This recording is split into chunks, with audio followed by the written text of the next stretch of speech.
Recently purchased SUVs to give to JJP leader Dushyant Chautala. These luxury vehicles have been registered in the month of June.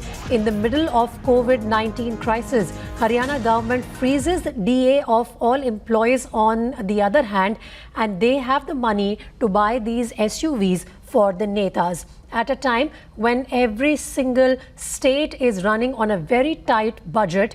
What really gives Haryana government the leeway to go ahead and buy these luxury vehicles for netas in their ranks? JJP leader Dushyant Chautala being the beneficiary there of these SUVs purchased by Haryana government. This is the same state which has frozen the DA of government employees for a certain period. That facility will be withdrawn from government employees who are reporting for their job, even doing it at a time when the country is fighting this pandemic. And on the other, netas continue to reward themselves by buying these luxury vehicles. Remember, these luxury vehicles were registered in the month of June. Just last month, Haryana government approved the budget to go ahead and buy these luxury SUVs for some of their leaders, and this is for JJP leader Dushyant Chautala amongst others who are going to be the beneficiaries of these luxury vehicles. Let's go across to my colleague Gurpreet, who's joining me now for more inputs on the story. Gurpreet, this is incredible. At a time when every state government says that we are dealing with financial crisis, they have the money to buy these luxury vehicles for netas.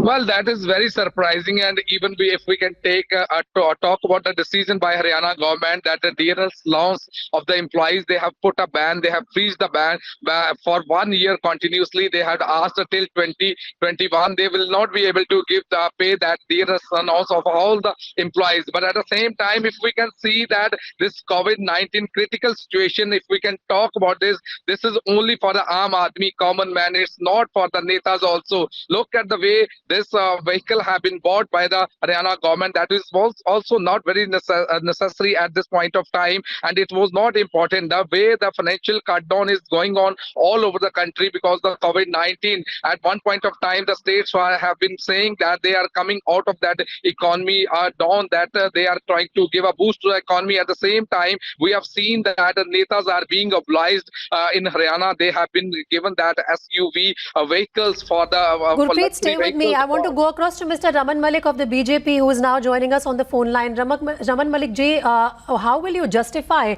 the purchase of luxury vehicles at a time when the state says that it's dealing with a financial crisis? DA of government employees is frozen. Why buy these vehicles now then?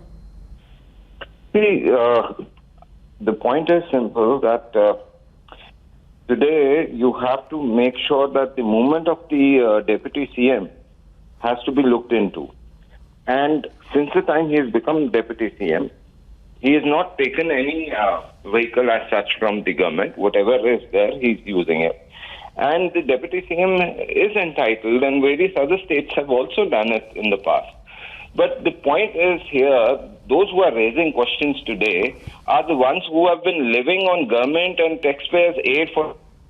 No, sir. Mr. Raman Malik, it's the taxpayer who's raising these questions today. The Deputy CM, of course, as per you, has not taken any of these benefits so far. Very well. He could have avoided this for another few months. Why not? Been living on government money for a non-public identity, non-public servant for 27 years. How are they justifying this?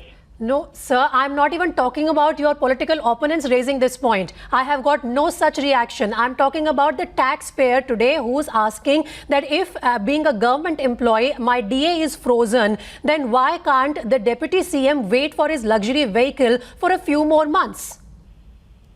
See, he has waited, and the government has not gone in for a hyper purchase just like that as soon as he became the Deputy CM. Now, you have to give a public servant a vehicle to move around. And that is as per security and protocol that he requires certain vehicles. And I don't think he's gone ahead and bought something which is out of the box, like, certain people who are politically active and they do not do any work but still afford to go roam around in Land Rovers. Okay, so you And certainly don't feel that at a time when the state is running on a so-called tight budget, they could have avoided this spending on luxury vehicles for some more time. Thanks very much, Mr. Raman Malik, for speaking to Times Now. So that's the explanation from the BJP spokesperson that the Deputy CM had not purchased this vehicle, which is required for his movement and security purposes so far, and that's why they have gone ahead and bought it now, even as they continue to take some measures, including freezing the DA of government employees to really, help the state deal with the financial crisis that it's dealing with. Thanks.